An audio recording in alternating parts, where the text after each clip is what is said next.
Vamos dar uma conversadinha aqui sobre o negacionismo do bem da esquerda, porque tem que seguir a ciência, exceto quando eu não gosto dela, e principalmente como é que isso afeta, no caso aqui desse vídeo, psicologia, qualidade dos terapeutas e a percepção popular disso, pra você ver como é que essa coisa deles acaba, na verdade, prejudicando um monte de gente, além de economia e outras coisas.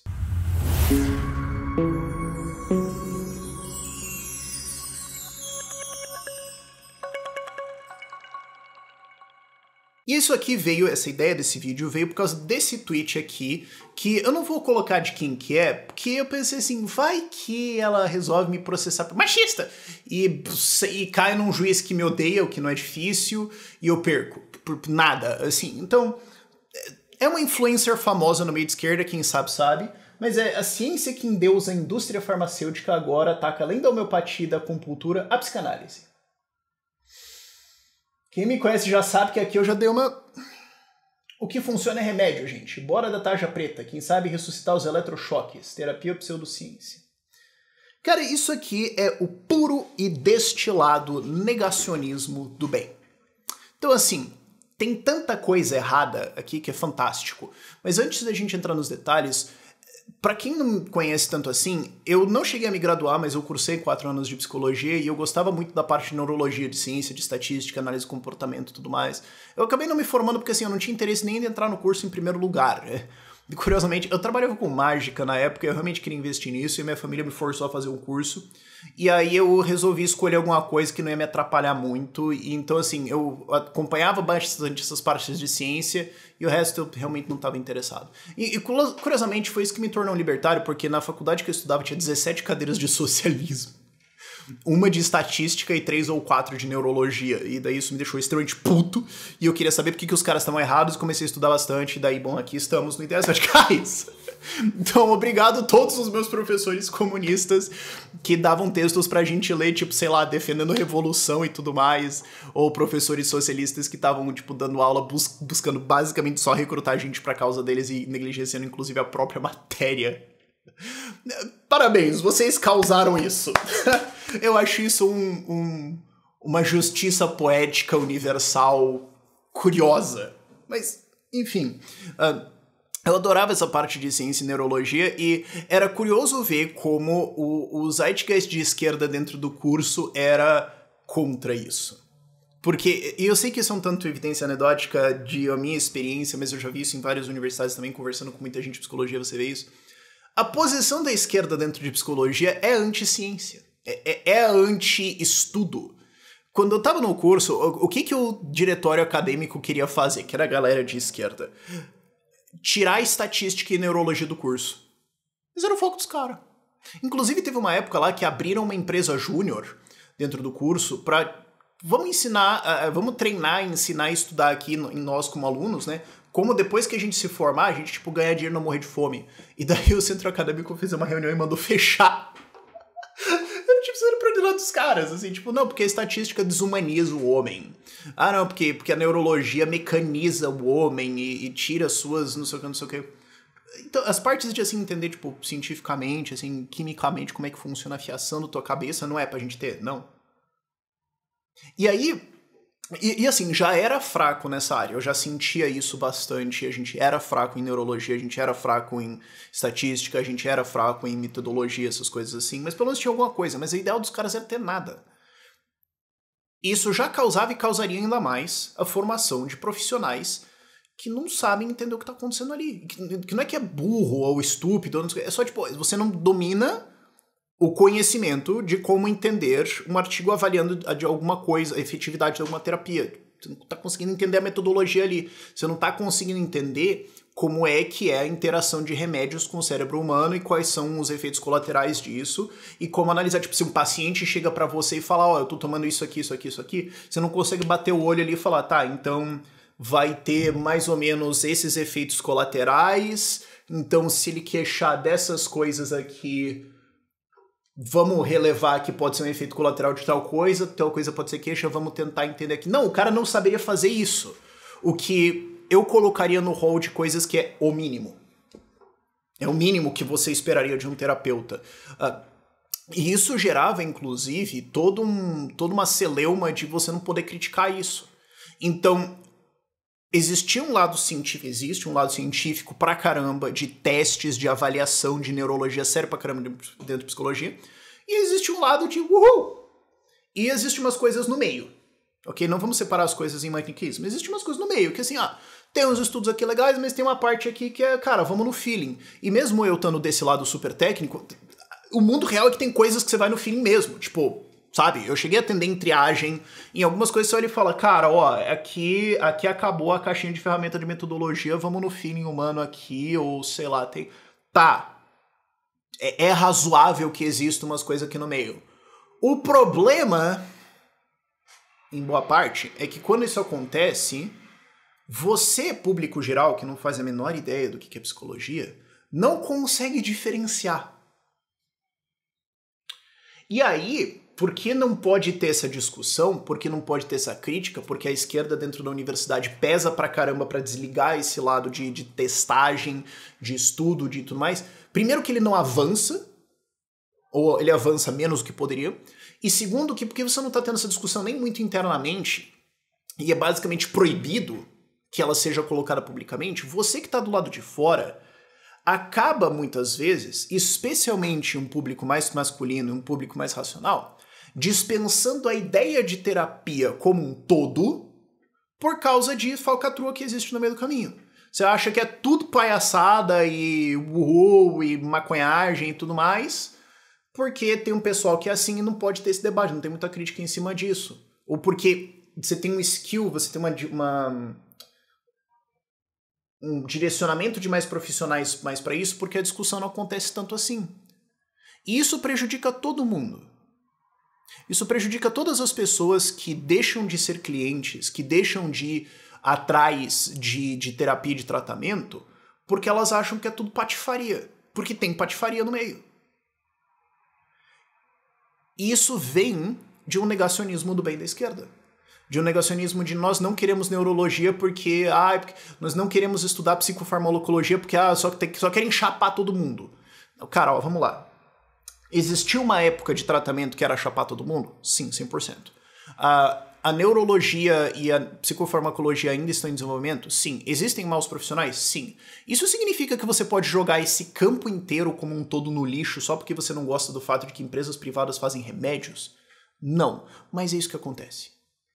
E sim, empresas privadas muitas vezes têm incentivos para medicar mais. Sim, existe todo um mercado disso. Agora, isso não significa que você deveria rejeitar psicofarmacologia como um todo. Mas é o que acontece. E daí pessoas passam por mais sofrimento desnecessariamente. Profissionais acabam entendendo menos desnecessariamente. Pessoas no público geral entendem menos sobre esse ramo desnecessariamente por causa de uma visão política aplicada em, no caso aqui, psicofarmacologia, ou neurologia, ou estatística. Exemplo simples, e isso aqui, para a população geral, eu acho que é até um pouco pau, mas muitos psicólogos, cara, assim, se eu tivesse que dar um chutão, 50% isso aqui é novidade. Eletrochoque. Ela falou aqui de eletrochoque. Vamos ressuscitar o eletrochoque. Existia uma época de tratamento de psiquiatria que era carniçagem mesmo? Sim, existiu. Existiu maluquice? Existiu. Isso significa que nada ali tem valor? Não. Se você for ver estudos de efetividade, é extremamente robusta a evidência de terapia de eletrochoque para prevenção de suicídio em casos de depressão grave e profunda.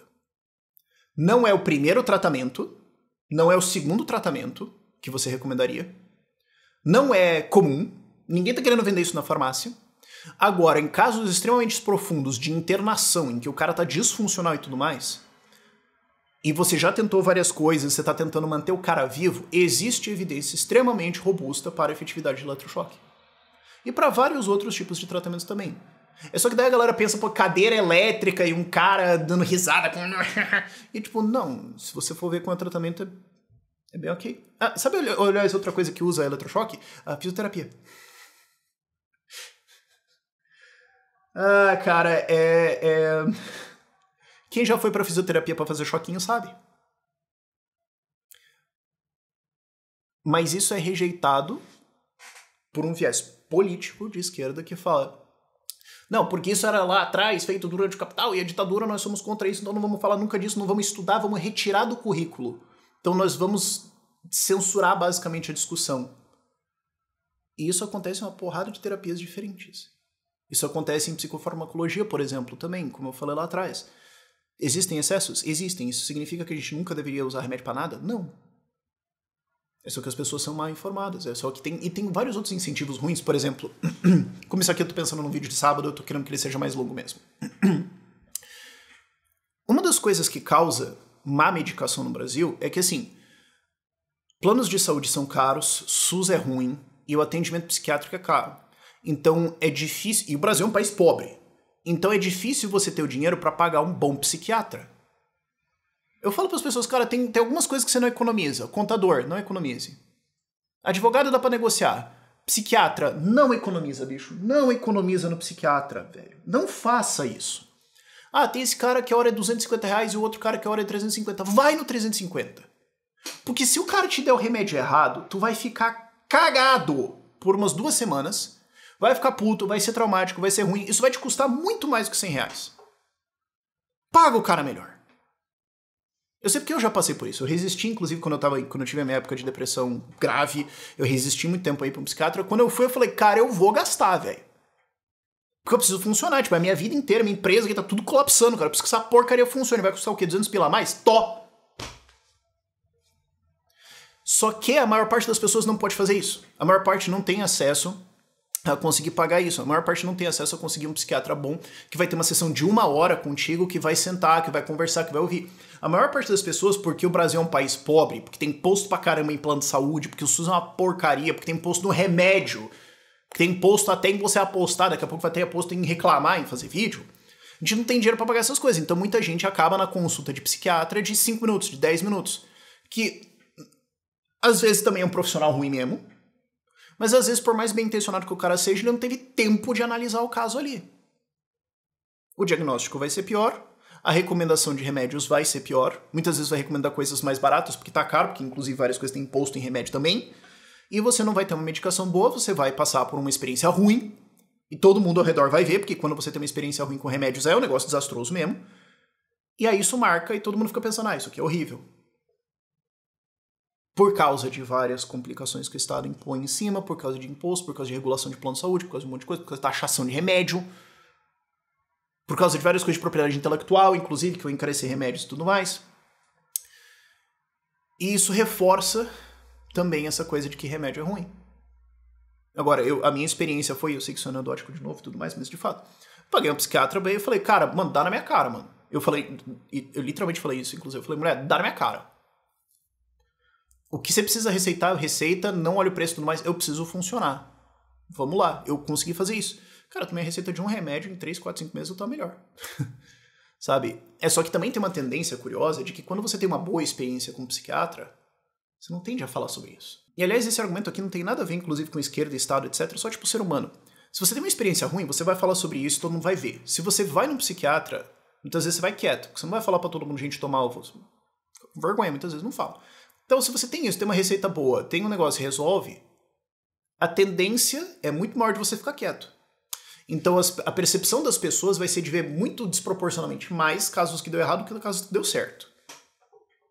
Não tô dizendo pra todo mundo se medicar, se chapar, tô dizendo, não caiam nessa coisa de vamos ser contra a indústria farmacêutica fascista americana, neocolonialista do... Só que esse é o ideal de esquerda colocando dentro de universidade, colocando dentro da cabeça de psicólogos. E daí mesmo gente que está se formando que não é de esquerda acaba influenciada por isso indiretamente ou acaba privada do conhecimento, porque muitas vezes os corpos acadêmicos ou o diretório acadêmico, etc., age para isso não estar sendo discutido ali. É negacionismo do bem. E não só causa sofrimento, mata. Outra coisa que ela falou no tweet, agora ataca além da homeopatia e da acupuntura. Existe evidência para efetividade de acupuntura. É coisa de vias, tudo e tudo mais? Não. Agora, existe alguma coisa ali que é interessante. Ok. Agora, homeopatia, mano. Sério, esse era o mesmo pessoal do Siga Ciência. Esse era o mesmo pessoal do Ouça Ciência. Esse era o mesmo pessoal do precisamos combater o obscurantismo no pessoal, no Brasil. defendendo a homeopatia. Aí quer defender psicanálise. O problema de psicanálise, cara, é que é um negócio muito amplo, porque você tem uma porrada de autores com métodos extremamente conflitantes e é muito difícil você fazer um estudo com 100 terapeutas que usam o mesmo método. Então, assim, você vai ter um espectro muito grande. Por exemplo, eu sempre falo abertamente que eu acho que o Freud era um golpista. Eu não acho que o Freud era um estudioso, eu acho que ele era um fraudador, eu acho que ele era um criminoso fraudando os seus estudos com o intuito de enganar pessoas para fama e dinheiro. Essa é a minha opinião sobre o Freud. Não sobre os outros autores. Mas se você for ver a diferença entre terapias do que ele defendia e do resto do psicanálise, cara, é um negócio gigantesco. E você não consegue normalizar para fazer um estudo em cima. Você consegue fazer um estudo de... vamos usar essa metodologia de terapia cognitivo-comportamental para o tratamento de estresse pós-traumático em mulheres vítimas de abuso sexual ou violência doméstica. E vamos medir versus placebo, versus nenhum acompanhamento, qual é o melhoramento delas e qual que é o melhoramento de scores dentro de testes de felicidade, coisas de depressão, cognitivo, habilidades sociais, e a gente vai rastrear isso ao longo de 2 a 5 anos. Tá, os testes são normatizados, são standardized, beleza, você consegue fazer isso e você tem uma mesma terapia sendo aplicada com todo mundo. Você consegue medir isso aqui. Você consegue encontrar 100 psicoterapeutas de psicanálise com o mesmo método para aplicar nisso? Cara, é difícil testar esse tipo de coisa. É difícil você ter alguma coisa padrão assim, que em si já é um problema. E você vai ter variação de efetividade dentro de psicanálise por causa de a salada de métodos. Tem muitos métodos que vão incorporar coisas de terapia cognitivo-comportamental, que é basicamente o padrão ouro. Tem várias coisas que ali simplesmente você teve um vínculo bom com o terapeuta. Então, por mais que o método ali no meio seja groselha, tu confia no cara bastante. E isso é uma coisa que importa pra caramba também. Por isso que existe, por exemplo, terapia de grupo em narcóticos anônimos ou alcoólicos anônimos. Porque assim, por mais que você sente com um terapeuta, um psiquiatra, alguém assim que tá tentando te ajudar, eu tô dizendo aqui também, tá? Não é só isoladamente, mas você ouvir e conversar com alguém, ter uma experiência de grupo com outras pessoas que participaram de alguma coisa, que tiveram o mesmo problema, a mesma dificuldade que você, e elas estão falando, eu fiz isso aqui e funcionou, você vai ouvir diferente, cara. Eu trabalhava num grupo de desenvolvimento cognitivo, desenvolvimento infantil, né, quando eu tava no curso, e assim, cara, você tava dando sobre artigos sobre desenvolvimento infantil, sobre, por exemplo, bater em crianças deletério, ou certas coisas são melhores pra educação e tudo mais, você tomava muita resposta de pais, tipo, você não tem filho, eu tenho, cala a boca. Tá, eu tenho aqui 5.000 artigos falando sobre isso, mas você não vai me ouvir porque eu não tenho filho. Se eu parisse uma criança, se eu adotasse uma criança por, sei lá, 3 meses, eu me ouvir mais. O ser humano é assim.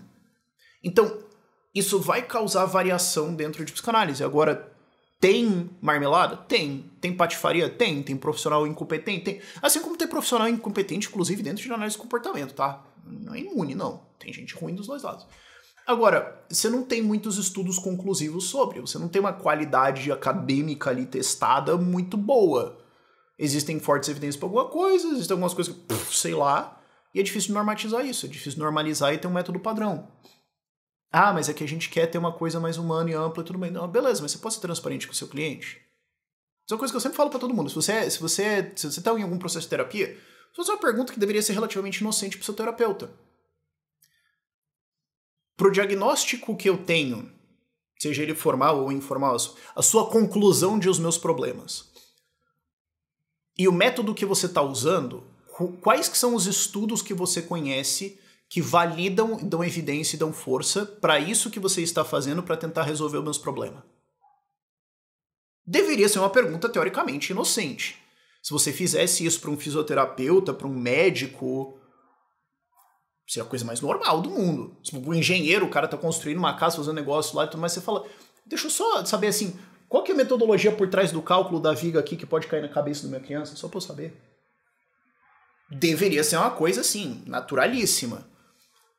Mas, curiosamente, por causa desse negacionismo do bem na esquerda dentro de psicologia, virou uma coisa meio, não, aí você, poxa, né, tá entendendo. Então, assim, tem que ser questionado esses métodos sim, mas os caras não aceitam. Não é só essa dificuldade de fazer. É uma rejeição da noção de vamos testar isso aqui. Porque instrumentaliza o homem, porque reduz, porque não sei o que. Tá, isso aqui não vai ser perfeito. Mas me dá um norte, eu não posso nem fazer isso, você não quer que eu faça? Não é pra eu testar? Não é pra eu avaliar? Não é pra eu tentar... O que tá acontecendo aqui? que mostra o que essa galera acha realmente sobre ciência. Essa é uma visão política. Socialismo, comunismo tentou se disfarçar por muito tempo como uma ciência econômica, como uma ciência de como resolver o homem, nós vamos ter socialismo científico e tudo mais. Mas eles distorcem as palavras, assim como o Lula distorceu, né, democracia relativa. Eles fazem a mesma coisa. Ciência é ciência deles. Ciência é ciência do que a gente acha, do que a gente gosta. Não, mas aí isso aqui não pode criticar, isso aqui não pode ter estudo. Ora, não, a gente não quer ter estatística aqui dentro.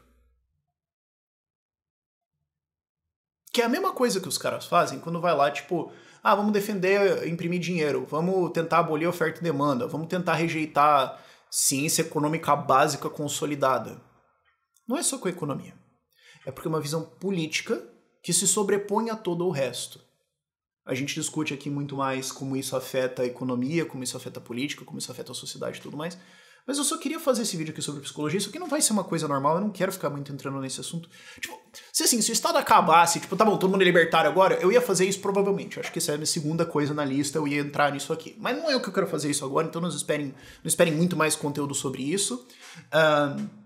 Até porque eu não me afundo profissionalmente em estudar isso tão profundamente, só que eu tô falando da minha experiência e do que eu estudei tudo dentro do curso, tudo mais coisas que estavam na minha cabeça. E que é em conteste, basicamente, dentro de psicologia da galera de estudo sério mesmo. Mas é só que eu olhei isso aqui e falei, cara, negacionismo do bem pra caramba,